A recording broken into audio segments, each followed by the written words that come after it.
Good morning. Sorry for the delay, guys. Technical things on our side. We were without power a couple times, a couple points this weekend, and that always plays havoc with my main video computer down in my storage space. And so, having to get some things regulated with that. Welcome back to Trial and Error.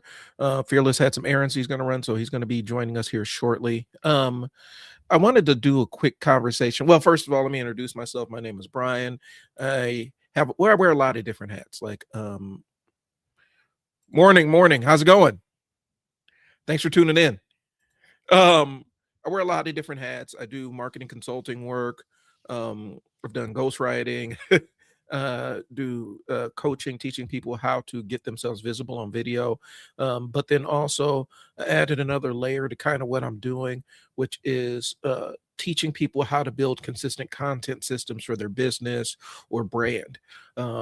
Because the consistency is the thing that's key. And I think just teaching people how to turn the camera on it isn't quite adequate. I need to teach them how to make it a ritual, how to make it a habit, so that you can come on, turn on your stuff, turn on your content, deliver, or turn on your camera and deliver the kind of stuff that you need to deliver. And it's not just video stuff that I've done. I've helped newsletters and things along those lines. So I wear a lot of different hats, is what I'm saying. This is the Trial and Error podcast. Initially, it started just me and Fearless talking about how we try things, we fail, and then we learn through the failing. We try things on aren't successful, and we pivot and rebound to bounce a little bit higher. And so that's really what that's really what this show is about. This episode specifically, we're going to follow up on the conversation that we had last week about the cult of having things. And so before I get into my notes too far, this is going to be a little bit shorter episode because as a dad, I got summer stuff to handle. So I got to go pick up my son from wrestling. So um, long story short, the conversation last week was talking about how social media kind of addicts us to owning and possessing things. Um, and it's not anti having things. Like, I don't want it to come across like that. Oftentimes, when we have these conversations, people think it's some kind of minimalism thing, and I'm banging the table demanding that everybody give up your worldly possessions. That is not what I'm on. But I do think that oftentimes we get trapped into these illusions of abundance by people that we follow on social media, and oftentimes we think we end up having to emulate those people on social media because they have all these things. And oftentimes the things that they have are just for show. They're just to show the image of a person that is successful. And I know it's not sexy news here. I know it's not the most interesting bombshell of the world, bombshell of the year, but it is a real thing. And oftentimes, and it's not just kids that are falling for the okey doke with this stuff. I've seen adults who are business owners fall for the okey doke with this stuff, where you'll have somebody, here's one that I've seen. This is the scam that I've seen really well. You have a fitness trainer or somebody. And they have either they may do bodybuilding and then they're in the off season, and so when you're in the off season you do rehydrate and things along those lines, and so they'll do a before and after picture for their product or service, their bodybuilding or fitness product or service, and they'll show themselves fully rehydrated, where they're still kind of muscular, but there's not the vascularity and stuff like that. And then they'll do the after picture, which is them fully in competition mode, which is starved, dehydrated, and ready to rock and roll in a lot of cases. And they post that as the before and after pictures and saying, hey, these results are attainable for you who hasn't really done anything athletic in the last 10 years. And that's a hustle. That's okey doke. They're taking somebody who's already in physically top shape. They're just not aesthetically looking like that, or in their mind they may not be aesthetically looking like that because again they're hydrated, and then they dehydrate themselves to their competition body and say this is the before and after, this is what you can look like with my program. It's bullshit. But they trap people all the time because that before and after psychology is really powerful. That's why Facebook will, if you're doing a Facebook ad and you have before and after pictures, they're death on that. They're very, very strict on that because that's a very strong psychological thing that you can put in your ad, is before and after images, specifically when it comes to weight loss. I've seen it where influencers that will get pregnant, and they'll show their their pregnancy body, and then show the after effects, but they won't disclose that they have been pregnant or whatnot. They just say, I lost all this weight doing this workout or routine or whatnot. And not understanding that they're just getting back to their normal baseline of what they normally walk around with and look like. And it's a lot easier to do if you are already shredded. If you're already in top physical shape, it's easy to get closer back to that than somebody who's completely detrained trying to get to that. But that's the bait and switch. That's the social media game. I've seen people do the Airbnb thing where they rent out an Airbnb and pretend like it's their house. um, let's see. I know why Facebook advertise stuff. Talk about it. I'll explain. If you're interested, I will tell you what happens with that. I'll explain a little bit of the science behind that, because you've been retargeted. That's retargeting an ad. And it's not hard to do for a normal person. For corporations who have millions of dollars for Facebook budgets, or even small businesses who spend a couple $1,000s a month on Google and Facebook ads, they do retargeting all the time. Hi, how's it going? So the social media illusion, thanks for tuning in. The social media illusion is this. I've seen people rent out Airbnbs, pretend like it's their house. I've seen people rent cars, rent the same car and pretend like it's their vehicle. Fearless and I did one where you buy a big fake wad of cash, or you go and withdraw a couple of hundreds and then make everything else one so you can show off wads of cash. I've seen all kinds of people do it. I've seen people dump their entire life savings into a vacation overseas and spend most of the vacation recording content so they can post it throughout the year to make it look like they're on vacation all the time to their followers. This is the social media game, and this is how they indoctrinate you into the cult of having things. Because the reason why they want you in the cult of having things is because more times than not, when you're seeing an aspirational life, when you're seeing the life that you want being lived out by somebody on the screen, you're willing to sit down and listen to them and say, hey, how do I get where you are? Well, they aren't even where they say they are. They're just faking the funk on you.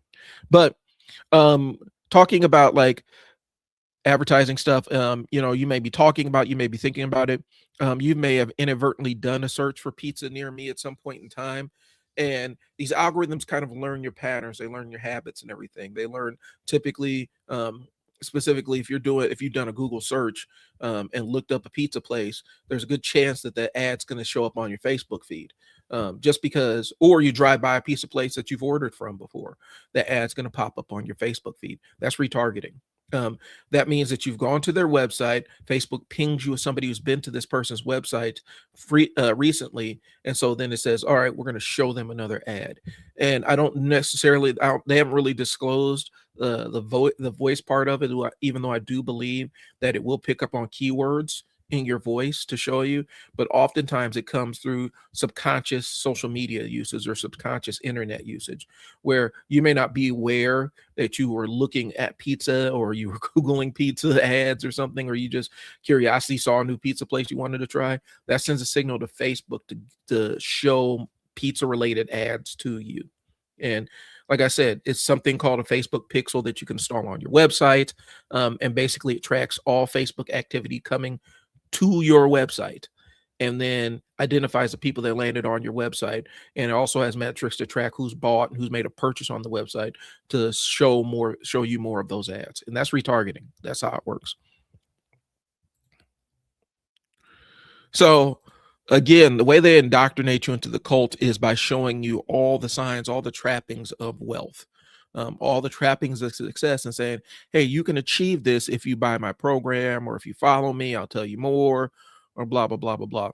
And it's kind of a fake it till you make it ethos, because they will sit there and sell you this until you actually do the money exchange. And you're not the only person that falls down the rabbit hole. Either you'll follow them or watch them, and it puts money in their pockets if they got a back end system set up to deliver that back end, deliver those leads to their inbox, and they can follow up. So they're basically monetizing faking success. And then once they get the money, then they start doing the success, and they're not faking it anymore. But the problem is, specifically on social media fame is fleeting, specifically when you're in the entertainment space. People get sick of what you do. Mr. Beast is encountering that right now, where people are avoiding his content where they used to search for it, you know, and it's disconnecting. His audience is kind of growing out of it. They're kind of tired of it, but then he's also failing to connect with a new audience. And so he's trying to reach out to other content creators in the space, a variety of content creators in the space who have different types of audiences, and figuring out what they do so that he can fold it back into it and become the biggest YouTuber on the planet again. And so his audience is kind of slipping. And so now even he is doing some of this stuff. But the reality is people will fake it till they make it. And then once they make it, they continue on that same path, displaying the signs of opulence and wealth. And more times than not, they can't afford that shit.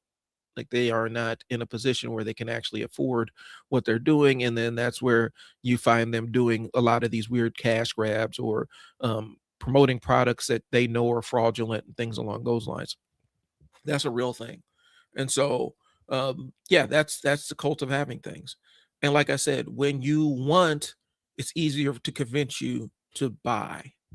And it's crazy. But when you are finding yourself wanting, it's easier to sell you on the idea of things that you can buy, things that will give you the things that you want, the lifestyle you want, the image you want. Very few people are living the Instagram lifestyle, right? Okay. And I know people who actually work in different industries and things along those lines. The Instagram lifestyle is not real in any way, shape, or form, but people have convinced themselves it's real. And so when you see these influencers in this big, huge, beautiful house, that may be an Airbnb that they've just rented out and recorded a bunch of content in it so that they can say that that's their house, right? It could be because they don't want you to know where they live too. I mean, internet is full of weirdos. But more times than not, they'll even rent out a house, they'll rent out a car just so that they can show you what things look like. A lot of times these people, when they do pranks on the internet, sometimes they're even staged, because they're like, I'm scaring my mom, but the camera is running the entire time. So this spontaneous thing happened to get recorded, right? So let's recap a little bit what we talked about last week. Again, this is not a critique of people wanting nice things, and this is not a minimalism video. That's not what I'm about. Okay, this is not anti-nice things. So we got to be clear about that. There's nothing wrong with travel. There's nothing wrong with buying something that you enjoy. There's nothing wrong with buying nice material items if you like them. The problem is when you're buying those items to validate somebody external to you so that you can show them off on the internet, or because you saw somebody on the internet with said item. Okay. That's when it ends up becoming problematic. Okay. It's about when you stop wanting the items for you and you want them to show other people. That's where it starts getting problematic. And the experience, instead of going on vacation because you want to experience a vacation, you're going on the vacation to have a documented proof that you took a vacation to your followers on social media. That's where it starts getting weird. That's really where it starts getting weird. Internet turned everything into a display case. Social media really changed the way that people experience their own lives. They just don't do things anymore because they enjoy them. It's packaged and displayed so that I can't take a quiet. Some people can't take a quiet vacation with their friends and family, right? It's got to be content. Now there's a business motive behind that, because oftentimes if you, especially if you have a business or some kind of production business set up underneath your content business, if you're recording, you can say that's a working vacation and write off some of the stuff in taxes. And so there is a profit motive behind it. But I'm talking about people that have no business model underneath their social media, and they're just out here for the vibes, trying to build an audience, showing how awesome their life is. And it gets weird. Like I said, I've walked around Vegas with my wife, and walking around, just the hotel, and seeing people coming out of the mall and everything, and people selfieing and, cameraing and all this other stuff, showing how they're in Vegas and stunting and all this other stuff. And then you look at them, they're just the saddest, most miserable looking people you've ever seen. Like, you truly are not enjoying this. You're not enjoying being here. This is a a business decision for you. This is something that you're pretending to enjoy it because that's what your audience wants to see. But this isn't really just more of an academic decision for you. Okay, vacations should be restful. You should be able to rest on your vacation. Um, and I do work on my vacation, but work is kind of one of the things that does relax me after a while because I like what I do. Um, a dinner out's not just a meal; it becomes social proof that you're outside and you're in the restaurant and you get to show off your food and what you're eating and things like that. You're not pampering yourself to pamper yourself. It's kind of the weird thing with the soft life creators where they're not showing the soft life because that's something that they particularly enjoy. They're showing it to make you want it. And more times than not, if they're savvy about it, they will have some kind of offer underneath that so that you can get on their level that they're faking. That's the game. Okay. So, experiences as status symbols is something we talked about. Vacations, concerts, festivals, restaurants. I don't want to go to concerts anymore because more times than not, the concerts are full of people who are recording everything, and they're going to, this festival or this concert, this music festival. This person is going to have a living document of the entire music festival. And I've done the documentary and stuff as a process, as a social media campaign or whatnot. I've done it personally where I'm going to show a before and after, but show the transformation and all the other stuff. That is, I have no problem with that. My issue is when you're going to record everything and at some point you record the entire set and you have all these little clips and everything. It's like, but did you like enjoy the festival? Did you enjoy the music? You posted this thing and now they're mocking this person behind you that's dancing. I know that the person that's dancing didn't necessarily want that. They didn't want to be memed up on the internet and stuff like that. But we see it commonly. People want to record every birthday trip and destination event and these curated memories and things, and they have to be online so other people can see them and they can get envious of this entire thing that you've staged to look amazing on camera. Okay. Sometimes experiences are meaningful, sometimes they're necessary. Sometimes there's people genuinely need to rest and escape. And I'm not saying, you shouldn't record any of that stuff. The selfie from the beach or whatever isn't cool. But when you're more times than not, I've seen influencers in the space use this as leverage to try to hook people in to chasing this lifestyle that they're pretending to live. I hope I'm making sense on this because there are layers to this. Let me know if this is making sense to you. Okay. Here's the thing. It becomes problematic when people can barely afford to continue the performance. Okay. That's where it starts getting uncomfortable, and that's where you start seeing them do a lot of these quick money stunts, or they're promoting dubious products. I've seen people that were anti, saying I would never take money from a gambling website. All of a sudden, now they got gambling website ads on their stuff. It's a real thing. Seen it. And a lot of times that comes in, the last month's check wasn't hitting the same way, and the previous month's check wasn't hitting the same way. They're starting to see the decrease in their viewers. And because the only business model they have is pure views, is just getting people to watch their stuff. When people lose interest in the thing that they're in the product that they're creating, what happens is they start taking anything. They end up becoming mercenaries for their own stuff because now they got to get money in no matter what. And yeah, your views are down, but you're still getting millions of eyeballs on you. And some of these gambling companies really like that stuff. They love your audience. They want you to put their product on in front of all these people so that they can see it. And that's where you start seeing some of these creators start taking some things that that they were ethically opposed to before, just because the money got too good, or the money started slowing down from one thing that they were doing because they didn't have a business back end on the thing. But yeah, some people are spending money they don't have to maintain a lifestyle they cannot afford just so that they can show you that they are living a lifestyle, but they're not telling you the other side of it. Okay. And it's not because they're stupid. It's not because they're shallow. It's because the comparison is powerful. That's how they get more people in their system. That's how they get more people to watch what they're doing. And if they're selling a product or some kind of coaching or something, that's how they get you in, by showing you this idealized world that they exist in. And it's idealized for you because that's why they're showing it to you.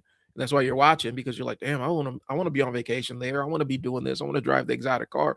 But it's also kind of role play for them because they get to play the part of this super successful person. The person I've seen it do it the most, to the point where it became a meme, was Ty Lopez.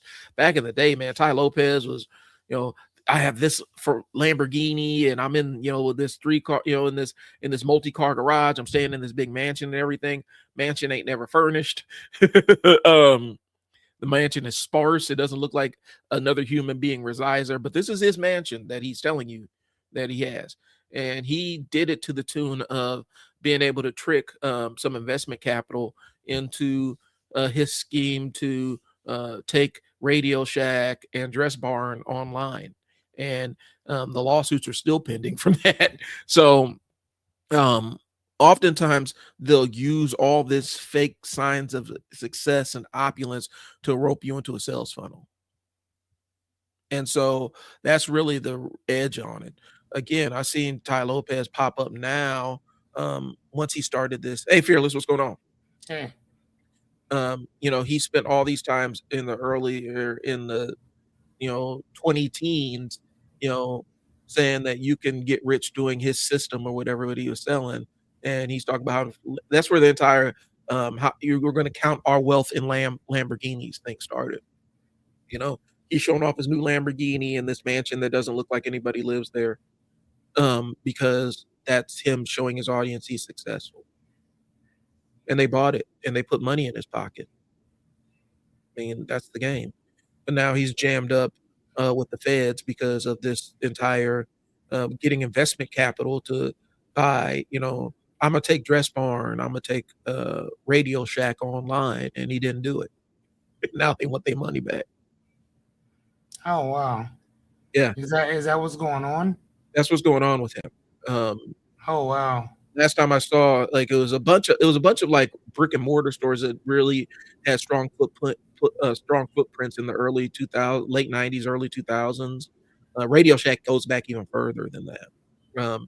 And it was a smart idea. And if he invested the capital in the way that he told them people was, it might have worked, because these brands are nostalgic brands and people recognize the name. I would buy computer parts from Radio Shack if they were online. But at the same time, though, those prices were crazy, dude. Yeah. And that's one of the things that put them out of business is because it was so expensive. Well, that's what he was trying to do. He's trying to restructure the business he's trying to modernize and that's what the pitch was. And like I said, it was a good idea. That's the frustrating part about it. But again, you talk about somebody that's been selling the illusion of success all this time. At some point, selling the illusion of success becomes expensive in and of itself. Mm-hmm. And if you're constantly selling the illusion, you run out of money. And then you constantly need more money coming in to keep the illusion up. And the money that should have been investment capital to go into the business, just kind of goes away. I tell people all the time, one of the things is we first launched the basketball training business. We've seen a lot of people where they took that, we've seen people in the similar line, and the first thing they did was start flashing with it, as opposed to reinvesting the money in the business and growing the asset. Okay. And a lot of business owners fall into that trap. You get the first couple of $1,000 in the bank, things are going good, you're making a little bit more money than you used to. I'm gonna treat myself. And there's nothing wrong with that. But what happens is treat yourself ends up becoming the normal, and there's no money for the business to grow. And then you're back doing all the low level stuff, and you're not really stacking opportunities on top of each other. And when we first started that training business, we've seen a lot of flame out doing that, because they start making that money, and that money ends up becoming their new norm. And now they have to show the internet how successful a business person they are. with said thing, and the show doesn't really make money in and of itself. Mm. You know, but yeah, that's that cult of having things. That's the other side I wanted to talk about last week. Mm. Was there's a motive behind it more times than not, and if there is no motive behind it, then it gets really sad Mm. because now they just on Instagram for the likes, taking these expensive vacations that they don't really can't afford and don't really want to be on for the likes. Right. Meanwhile, I'm sitting there watching my son with his joy of his first paycheck, and he was just blown away. Like, I'm going to get $300. Yes, you are. Ooh, I could pick up this shift and that shift and this shift and that shift. Like it's flipped a switch in his brain where he's like, I can work and earn and save more. You know, and he's not even thinking about what he can do with back to school shopping or anything along those lines, which is surprising and refreshing to me as a father. Like, okay, maybe something is landing with him about this. Right. About how he perceives money with things. But social media will wire your brain to pursue the thing. Like I said, I talked to a young man who's a business owner, bro. Like he owns a service business that's doing really, really well. And he is sitting there like, man, I don't know if I'm doing the right thing. I see all these kids my age, 23-year-old kid. See all these kids my age, they're doing all these vacations, everything. And what am I doing with my life? Like, you're actually making the money that they're pretending to have. Some of them are rich. Like some people are just their parents are rich. They can be in the French Riviera every summer, Mm-hmm. and it doesn't hurt them. But most times not. It doesn't. It's not real. So that's where we're at. I think we're on if we're looking at the outline, number 6, when people can barely perform for the performance anymore. Hey, there's a new movie coming out in I think either August or October. With Facebook, what's it called? The Social Retribution or something like that. Yeah. And do you know what I'm talking about? I don't know. Let me look it up. Yeah, because Jesse Eisenberg said that he didn't want to do it, so then they brought in another guy. I personally wish that he would have said yes, because then that would have just kind of streamlined that whole thing in general.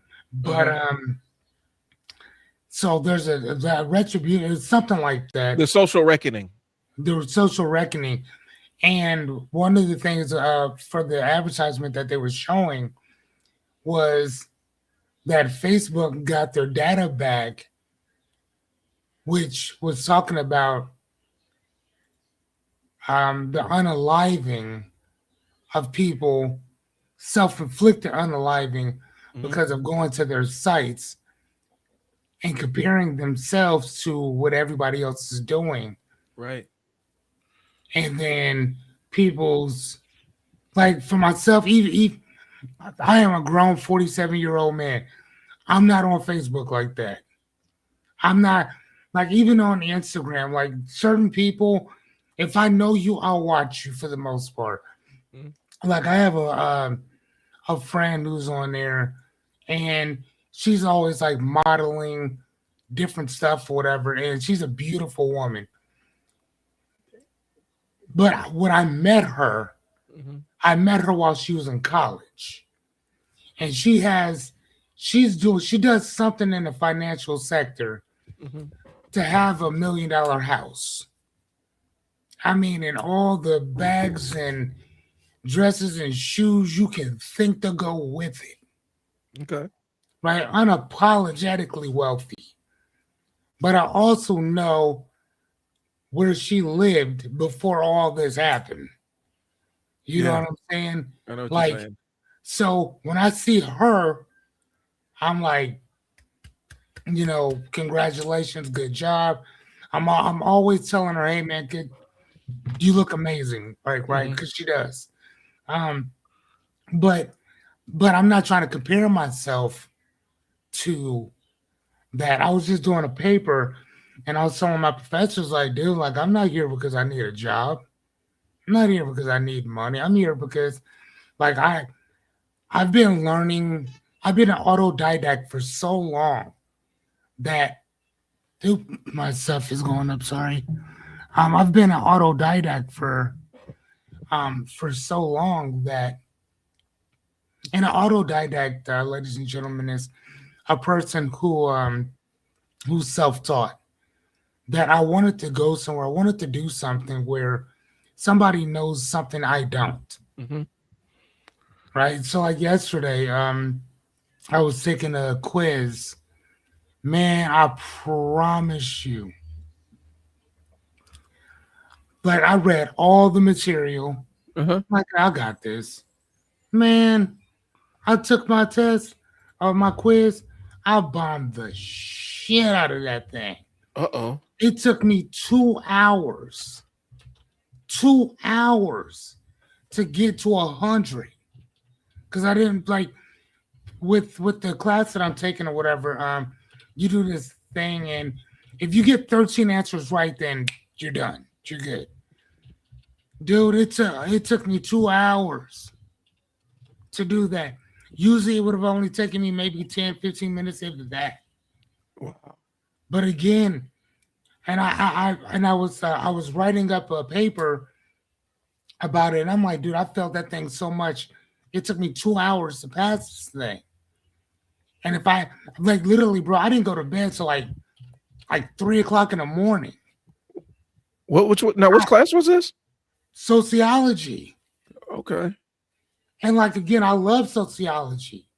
But the way that they were asking certain questions or whatever, you really have to pay attention to what they're asking. And it's based on a point system. So if you get to, let's say you have 350, right? But Uh-huh. then you can bet 50 extra points that you know the answer. So that's what I would do. But Okay. if you get it, you have 350, you have 400. If you Uh-huh. don't, you have 300. You see what I'm saying? Right. So like, oh my gosh, dude, oh man, it was horrible. I'm like, God damn, did I read the chapter? And some of it I was like, oh my gosh. And I had to literally sit down, rewrite, reread the stuff, rewrite my notes, reread my notes. And I went back and eventually I Mhm. passed it. But here's the thing, I could have stopped at 72. I could have stopped at 77. That would have been a grade. I could have stopped at 82. That would have been a grade. It still would have been a B. I could have Right. stopped at 88. That would have been a B plus. I'd have been good. I could have stopped at 92. That was an A. I kept fucking going.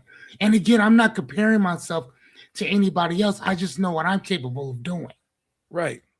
So once you turn that inner gaze from other people to yourself, boy, the things that you will pull out of you is crazy. It is.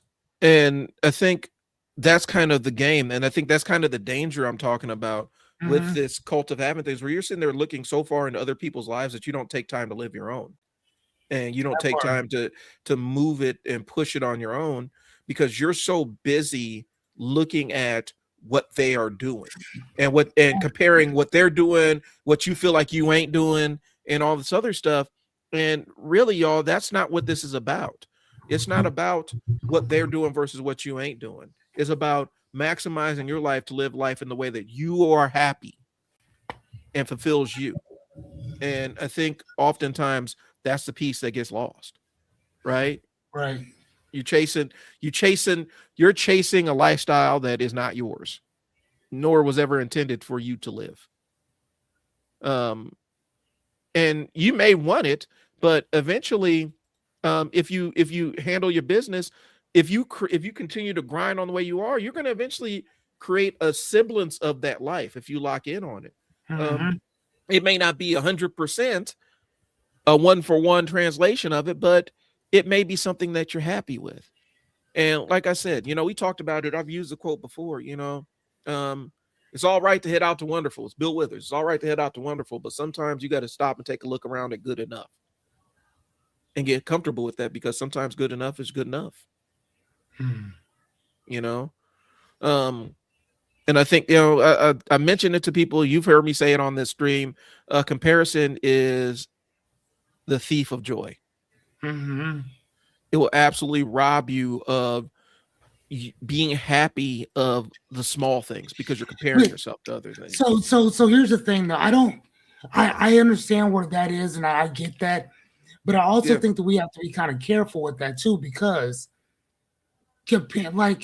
comparing yourself, I I think that it has a duality. Okay. Because on one hand, yeah, like comparing yourself to somebody else and then being hard on yourself of where you are, that's a appetite for destruction there, Right. right? But I also think that there could be some positivity that comes in that as well. If that's some stuff that you're reflecting on, where I you see somebody else doing something, and you like, oh wow, I want to do that. You know what I'm saying? Or man, I wish I had that. Hey, what did you do to get that? You see what I'm saying? Hey, Brian, I think you're gone again. Or you're having a stroke. Anyway, so um, and so that's like one of those things or whatever where you have to you're looking at what somebody else has, you're going in internally, and you're like, okay, what do I need to do to go do that? Or what do I need to do to go get that? And that's kind of how I did it um with my Tesla, for instance. I mean, I've been seeing them things. I've been seeing Teslas for since 2012, and at that point, I was homeless. So I was seeing these cars. Hmm. I've always loved Tesla as a person. I see this car, I'm like, dude, and it takes 10 years. And one day I take my son to a dental appointment, and I see that in Council Bluffs, Iowa, we had a Tesla. It was not a dealership; it's more like a service place, but that's where you buy your Teslas from. So Right. I take my kid, we go in, and I'm like, "Hey, what will it take for me to get one of these cars?" They explain the situation. They say, first and foremost, have you ever driven one? I'm like, no. They said, okay, how about you test drive one first, and then we'll talk about how you can own one. Perfect. Man, I took that car at like 11. I didn't come back till like 3. You know what I'm saying? And like, I knew that this would be my car, right? So I go back, they tell me exactly what to do. I'm like, oh, really? Boom, cool, not a problem. I do everything that they say. I have my car 2, 3 months later. I flew to Kansas City to go pick it up, drove home. I mean, and again, I never put any of that online. Right. Never. I never put any of, matter of fact, the only thing I put online was I was reading James Baldwin's book while I was at the motel or a hotel. Right. And I was just talking about, yeah, I was just sitting there reading. I was finishing up. I think it was Giovanni's Room. I was finishing that book up, and that was it. You know, that's the only thing I posted. I'm about to buy, and again, I'm in the 70,000 club with that car or whatever because I bought it in 22. Hmm. So again, somebody else would have posted, would have went live like, "Hey man, I'm picking up my Tesla, this, that, and the other." Man, I ain't do all that shit. People was losing their jobs. People couldn't afford to pay rent. People were getting, actually, they didn't get kicked out of their houses because the government stopped that from happening. Right. These people just racking up debt. And you think I'm going to post on my shit? Like, hey, I'm over in, I just caught a flight out to Kansas City to go pick up a $70,000 car while you motherfuckers is drowning Right. mentally, emotionally, financially, spiritually, physically. No, I'm good. I'm not doing any of that. So even now, I've never put that I bought it. I just bought a motorcycle. Mm-hmm. Same thing. Never said shit. Well, I'll ask you this because I dropped out a little. My browser crashed on me for some reason. Okay. Um, even though it was comparing and kind of seeing online stuff, that was for you. You did it because you were driven to do it. It's something But that right, validated you. right. But that's my point though, because I want people to understand that comes there's a duality with that. It comes with that double-bladed sword Mm-hmm. where it can help you, it can help motivate you, it can help stabilize you, it can help inspire you to do better, Yeah. right? To reach those heights, period, regardless of how long it takes. Because sometimes you need inspiration to find that motivation. You need it. Yeah. But what happens is when you are inspired by looking at what somebody else has, but you have no motivation to go get it. Yeah. You have no drive to go get it. You ain't got no grit or grind to go get that shit. You know what I'm saying? Yeah. Like fucking again, I'm always talking about my friend Jessica. Dude, she wanted to be a mother since I met her. Since I met her. All she talked about was being a mom, being a mom, being a mom. How she got goddamn she adopted a, a a young lady. She's possibly going to be adopting two other kids, Mm-hmm. and literally got right back into mom mode. You know, so if you can't do it physically, how else can you do it? You know what I'm saying? So again, like, and again, she saw other people doing this thing, but she knew that she wanted to do it as well. It wasn't happening for her yet, physically. So, okay, well, what's the next best thing?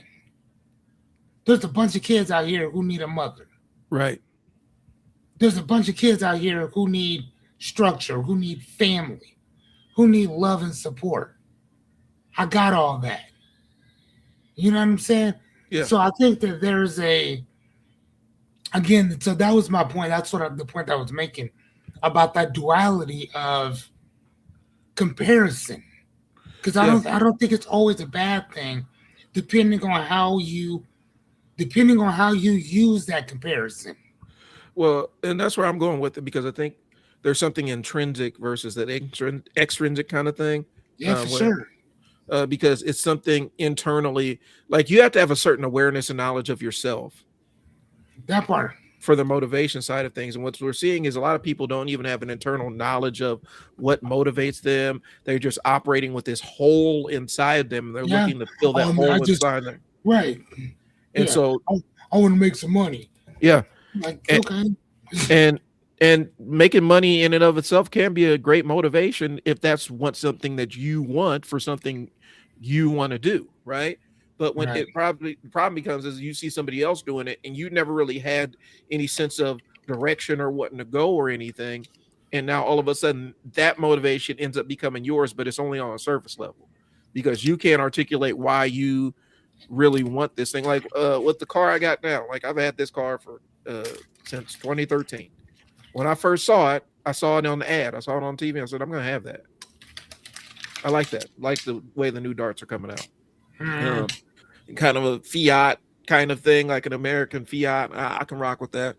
And I made the decision that's the shot I was going to take, and I shot it. I ended up getting that car exactly the exact make and model and trim and all the stuff I wanted. And it was cool for a while. Like, it's cool. But then it just became a car, which is fine. Because I'm not driven. Typically, I'm not driven by the fancy cars. I liked having a nice car, and then it was a nice car for a while, and then it became an older car, and I'm like, all right, cool. So now it can get me from point A to point B. Yeah. And I'm not motivated to chase. The only reason I'm motivated to get a new car is because this old one is reaching the end of its life cycle. Mm-hmm. You know, we well over 100,000 miles in this one right now. Mm. But I don't want I'm not chasing. One, I hate having a car note. Like I've always hated having a car note. And my biggest motivating factor when I had a car note was get this thing paid off as quickly as possible, and that's what I did. I want to shovel as much money at this thing as quickly as possible, so I don't have to worry about this no more. Mm-hmm. But that was the thing I was motivated to do. That's the world I was creating for myself. When I said one day, I feel like I missed opportunity in college. I got talked out of some stuff that I probably could have followed up on, made a career out of. I said, all right, it's not too late. Let's go learn this camera thing. You already know broadcasting. Make it happen. Mm-hmm. So I'm doing right now. Right. And so, but it didn't, and it came from, oh, I see this person, they're on the same mission I am. Let me see what I can kind of borrow from them in their journey and apply to my own. But I think what happens is, and that's where we start getting into that cult of having things where somebody has this emptiness and they don't quite know what the emptiness is, but they start acquiring material things to fill the emptiness, and they never really sit down and linger and say, what is making me feel this whole? Right. What's making me feel this way? They don't ever address it in any meaningful way. And so they end up substituting social media and substituting people who seem to be happy. Because that's the thing I got to stress. They appear to be happy on social media. But then you look behind the curtain and they struggling just like everybody else. Mm-hmm. And I think that's the side that we don't necessarily see. And then you start hearing about these influencers that got drug habits, and some of them self-terminate. Like, well, they had everything. Well, I don't think they did. I think they showed you that they had everything, and that was part of the thing. But the other side is when I see people out doing their thing on social media, my little cousins must think I stalked them because I share their stuff all the time because they out doing stuff. Different industries, modeling, singing, sports, share their stuff all the time. Mm-hmm. Because I'm like, yeah, I'm your biggest. I'm all the way in Omaha. I'm one of your biggest cheerleaders because I'm always going to push what you're doing, and I try to push other people's stuff as much as possible because that's what gives me seeing other people get successful. That's what makes me happy. And I discovered that back in the days of, and I was fortunate enough to discover that back in the days when I was working in group homes, seeing these kids graduate and go on and live their own lives. That was the thing that motivated me. So I moved up through management, seeing my staff get hired to do other things, people seeing them as good hires. Like, oh, that's kind of a boon to me because I'm building them to be the next generation of managers. And I realized that a long time ago. That's the thing that got me out of bed. Is helping other people.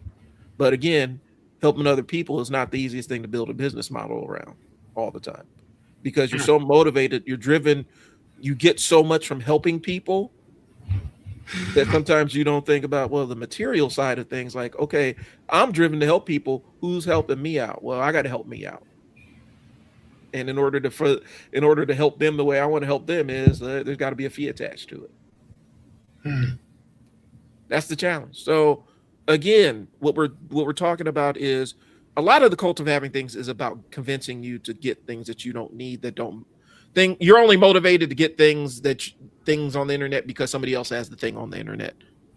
And it's not because you want the thing on the internet.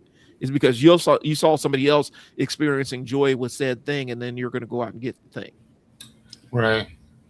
I think that's also why we have such a weird reaction to people actually genuinely being happy about things or being carefree.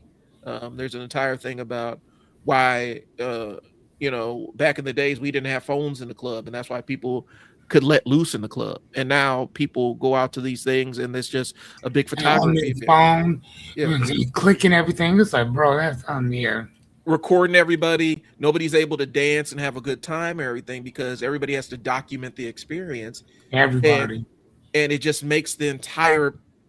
Like I see young people saying, I don't want to go out to the club because all they do is everybody has their phones. Nobody could ever cut loose. And they sitting there like, was it really like that in the 2000s? Yes. Early 2000s, late 90s, early 2000s, it really was like that. The bubble parties and the bubbles come down and everybody's having a good time. Nobody's recording anything. You ain't got to worry about being viral on the internet. And if they were recording, Yeah. They had a big, huge recording thing, a camera or whatever, so you saw it. So if you didn't want to be on film, just don't be over there. And that's literally all it was. Right. Don't be over there. You Be ain't over gonna on the other side. you ain't gonna go viral because you messed up a dance step or something. No. Now that's it. Like you do a funny dance or something, you viral on TikTok, Instagram, Twitter. They changing it, they editing your face on it, making you look funny and crazy and stuff. And I couldn't imagine living a life like that. Right. And that's why I can see these kids opting out. Like, I don't want to go out and socialize with people so somebody can record me at my having fun. But I think that's the life we created, where people, and maybe that's the actual premise of this show right now. It's talking about not living your life for show or display, not living your life so other people could see what you're doing. Mm-hmm. You let them in at points and times where you feel like letting them in, but that's not your core driving thing. Like I said, I've done before and after videos for projects I was working on, and that's great content that drive, but there's a reason behind it. Right.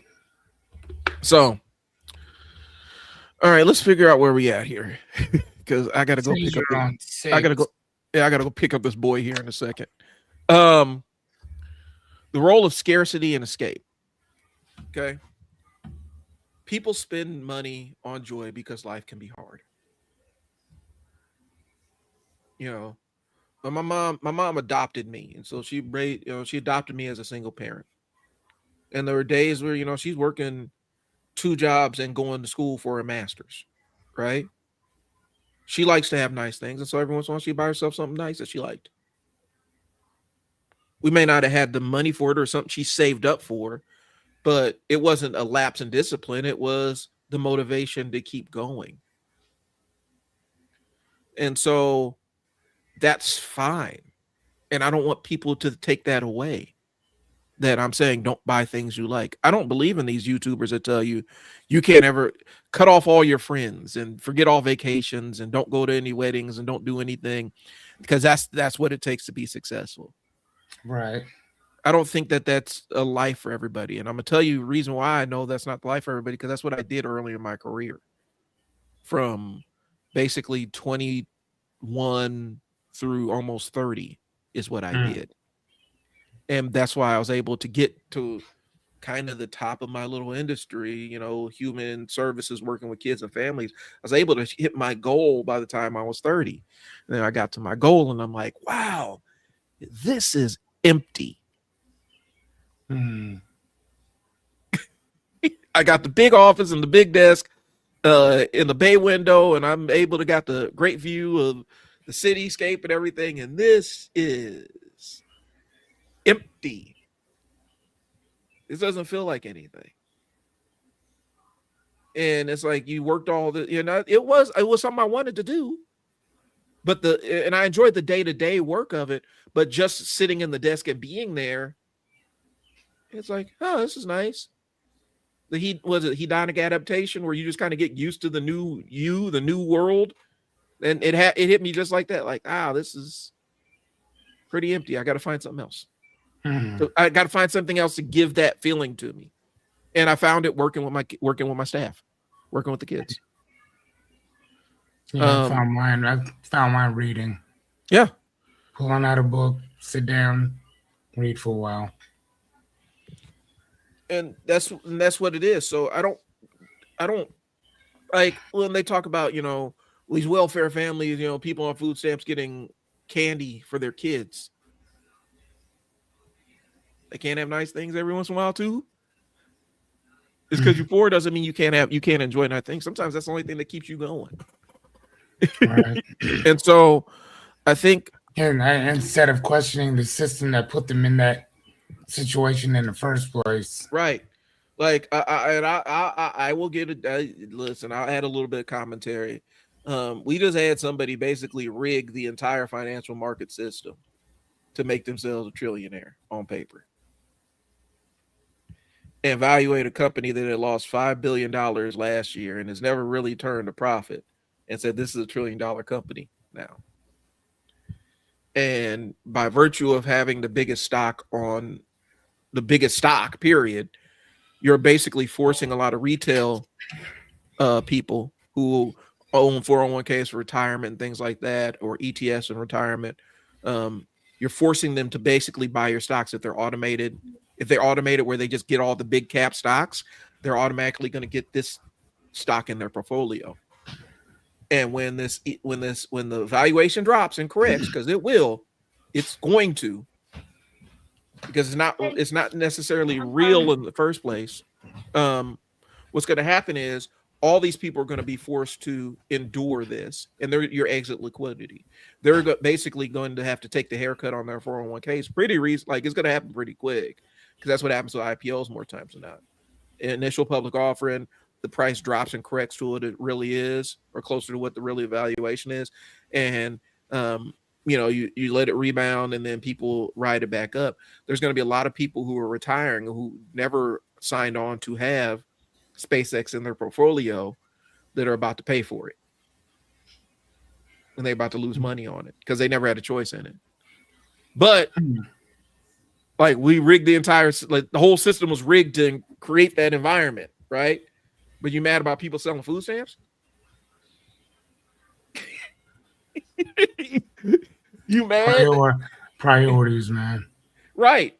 And that's the world we're in right now. And so I get it, guys. I get it. I get wanting to spend on something nice just for the sake of it, because it's sometimes vacation isn't flexing. It's survival.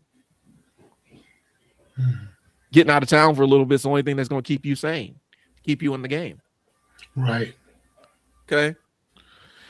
So the issue is, are you choosing joy freely, or are you letting somebody else, are you performing for the camera and pretending like that's joy? And that's what the real crux of the issue is. All right. We talked a little bit about this validation seeking. Okay.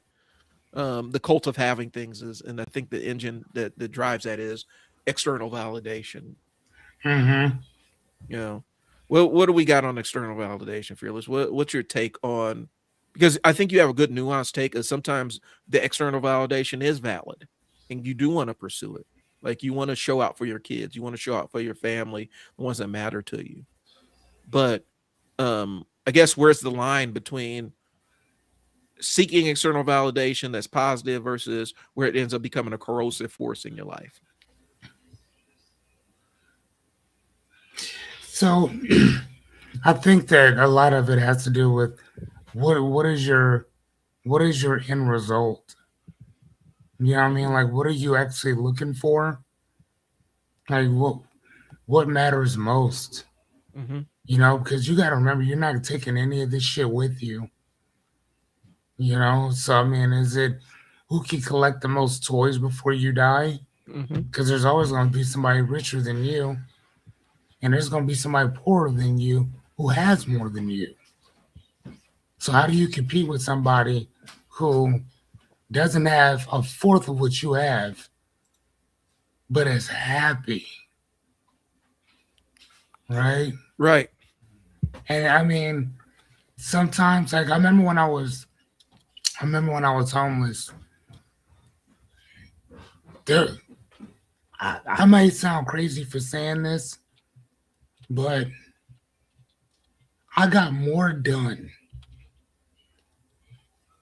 being homeless than I've ever gotten done when I bills, this, that, yeah. Oh my gosh. So much. And not only that, but you're able to live, if that makes any sense. And I know that that's the paradox of homelessness, because you're like, well, you don't have a place to stay. Well, technically, neither do you. If you think about it, the house that you live in is rented or leased. Right. Right? Your house could be picked up and thrown somewhere else. Right? And now your house is gone. Now what? You go find another one. Right? So if you really think about it, you were living in a $200,000 to $400,000 underpass. Right. That you keep all your shit in. Uh-huh. You know what I'm saying? Like, seriously, Some people said fuck it and just start putting just start staying in storage units. Mhm. Such as like the climate control ones. Shit, why not? Uh, You know what I'm mm, saying? That's 200 and some dollars. Have somebody come in and come get you in the morning. right. You know what I'm saying? Boy, you can do all kind of. Boy, you can be in there just chilling. You know Yeah. what I'm saying? Like seriously, get you one of them climate controlled ones. Who gonna know? Well, and I think the bigger piece we talk about it is, you know, if it's what you want to do and it allows you to meet your other goals, you do what you got to do. And I oftentimes think that people lose sight of what it looks like because the work in progress is messy. Nobody ever wants to see the work in progress. Nobody ever wants to see how the sausage is made, but they love to put sausage on the grill and cook it up. They want the end result. They just don't want to see what it actually takes. And I think that's where I end up falling down with my content creation because I will show you where how the sausage is made. And a lot of people they don't want to see the grimy, gritty details of how bad it, how much it can suck for a little bit. And I don't really want to see that, in terms of chasing your dreams. They don't really want to see that. They just want to see the end result. They want to see, you win the game and victory and all this other stuff. But to me, the stuff I seek out is what's the grimy, get your hands in the dirt kind of stuff that I need to know so I can be prepared. And if staying in the storage unit's the thing that allows you to buy the house that you want, you gotta do what you gotta do. I mean, or like if you look at Chad Ochocinco, Uh-huh. when he got into the NFL, he stayed at the stadium for 2 years. He was making all that money, already a millionaire. He stayed there. He's like, why? Why go out and go buy this and the other? Yeah. This is open for us. He stayed there. Um, and when I thought about that, he was like, even having these $45,000 chains and watches, Mm-hmm. he looked at the commentary. He said, "What time is it?" Like, it's 12:15. How much did that cost me? It's free to ask somebody what time it is. Right. So why am I gonna walk around with a $50,000 watch? Who am I impressing? The females already know how much I make because they broadcast the shit on television. Right. Everybody knows how much you make. And that's the Like thing. everybody. You look at something like I know there's a couple cats on the 49ers that got a roommate. Like because they living in the Bay Area, because even that NFL salary after taxes, agent fees, league fees, you have to be in the union and stuff like that. So you got dues that come out and everything. That's not enough to live a normal life in San Francisco. And so they got a roommate, and they ain't ashamed of it. Like, I'm in the NFL, but I got to save money too. I can't afford to live here, and they're keeping it real. I got to make things make things work, make things shake the way I need to. Um, I need to have a roommate. When I used to have to ride the bus to the job, I had to ride the bus to the job. When I had an old beater car, I had a raggedy car driving to the work. That's what you got to Mhm. do. This is what success looks like. This is what building from the ground up looks like. And I think we don't really, that's the entire premise of trial and error, y'all. We want to show you the messy side of it because that's where the lesson is. That's how you bounce higher. I think we get too caught up in seeing somebody's end result and comparing our lives to their end result. Said it before, you Right. comparing your regular day-to-day life with somebody's highlights. Mhm. When you go on social media, when you click Instagram, what are you going to see on Instagram? You're going to see really, really super beautiful people. Many of them have been digitally altered. Get all the blemishes off of them, round this, slim that. That's what happens on Instagram. And they're going to be at the top of your feed. And they're going to tell you could look like that. You can look like them, and you can't. They can tell you you can go on vacation here. You can't tomorrow. You may be able to one day, but do you really want to do that, or would you rather go somewhere else? That's the game that's being played on social media, and that's what the cult of having things. That's being indoctrinated into the cult of having things, where you just want it because you saw somebody else have it, and there's no other reason for wanting it. It didn't spark anything in you. It didn't inspire you to do anything. You were just, I want that thing. And I think Right. that the difference between your story with the getting that Tesla is it inspired you. Mm-hmm. You were motivated. It inspired you, as opposed to I just want it because I saw such and such driving it and it looked cool. Yep. I think DDG, the thing I follow DDG a lot, kind of like his business savvy or whatnot. But one of the things I got stuck on was I think it was Timex came out with some new pieces. I used to be into the watches and stuff, and he was mad because they were taking a lot of the stuff that was on their more high-end luxury stuff and putting it into a regular consumer brand. He's like, well, how's somebody gonna know that my stuff is this if y'all doing this? He was mad about it. I can't wear this anymore Yeah. because it's not better, it's not special. And my thing is, I'm like, it's a watch, but I'm not motivated by the same things he's motivated by. He's motivated by the exclusivity. That's like a nice watch. Right. Just like the people who spend, you know, $170 some $1,000 to be the first ones to get their Cybertruck, Mm-hmm. and they built this gargantuan uh, factory to start pumping these things out, and nobody really wanted any. Uh-huh. And now they're sitting around with egg on their face because they ain't nobody trying to buy that shit for no 150,000. Right. Ain't nobody trying to buy it for no 100,000. Ain't nobody trying to buy it for no 90. Like, and so they're gonna have to keep rolling back that price, and they're nervous because they were trying to get the gang in the fame that they got with the Model Y, with this, because the Model Y is still the best selling Tesla, period. Right? It has affordability, it has everything, which is what I have. Love that car. But the problem is that just like with that, when it came out in 22, you had to wait, but they also tagged that car where they basically charged an extra $20,000 Yep. for it as well. And they did the same exact thing with the Cybertruck. So I think that the people who were smart sat back and was like, all right, nope, I'm not going to get this right now. I'm going to wait a few years because I guarantee you that price is going to go down. Now they can't give them goddamn things away. Well, this is so I'm in the Osmo Pocket 3 Facebook community. Okay. And it's coming out. There's every other post on there for the last 3.5 years. They've been Osmo 4. When's the Pocket 4 coming out? When's the Pocket 4 coming out? When's the Pocket 4 coming out?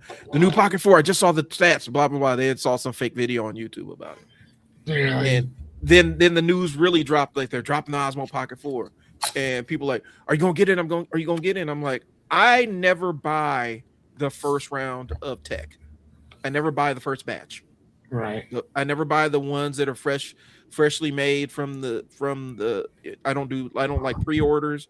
I don't want the first round because that's typically where they do all the beta testing. That's where they do all the bug testing. Like in that first wave of tech that rolls out, when you get the first round of PlayStations, like when the PlayStation 6 drops, if you buy a PlayStation 6, when it first drops, you're going to have issues. Xbox did the same thing. Cameras are notorious for that. No, even Grand Theft Auto 6 right now, there are people playing it right now, getting all the bugs and stuff out of it. So people are like, well, that game's not coming out until November. No, that game's already out now. Yeah. There's just a certain amount of people getting. And at least they're actually bug testing it. I'm talking about they ship it and sell it, and then the first units that hit the consumer market are basically they're basically asking you to debug their hardware. And I told them that. I told people that. I said, don't run out and buy this when it first drops. Wait a couple months, maybe about 6 months. If you really don't need one, don't buy one. Because I had people saying, I bought an Osmo Pocket, so now how do I make money with this thing? You behind the game, bro. You should already figured, like, you already should have had, okay, I have a plan to make money. Now I need the Osmo Pocket to do it. Now you done put in $800 and now you don't have any idea how to start a video business. You didn't put any thought behind it. But what I'm saying is people ran out and bought this Osmo Pocket 4, and guess what I'm seeing in there? It was dead on arrival. The thing didn't charge up. The tracking is weird. The focus is weird. The firmware needs to be updated. All the problems that they normally have in the first batch of cameras. We done told you about it. Don't buy it. Don't buy that first batch of cameras. Don't buy that first any electronic equipment. Don't buy the first round of it. I don't care how hype you are for it. Wait a cycle or two. Wait a quarter or two before you take the plunge, because that first round, the first thing they ship out to the stores are the ones that they want people to complain about, because that's where they have all the bugs. Now they're seeing what it look. They're getting it tested on a mass scale in real time, and they're taking that data to iterate and improve on the next one. I remember when the PS3 came out.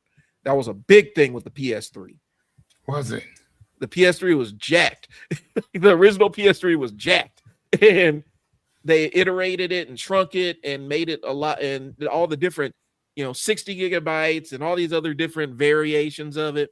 And they finally landed on a consumer one that sold. PS4 kind of went through the same life cycle.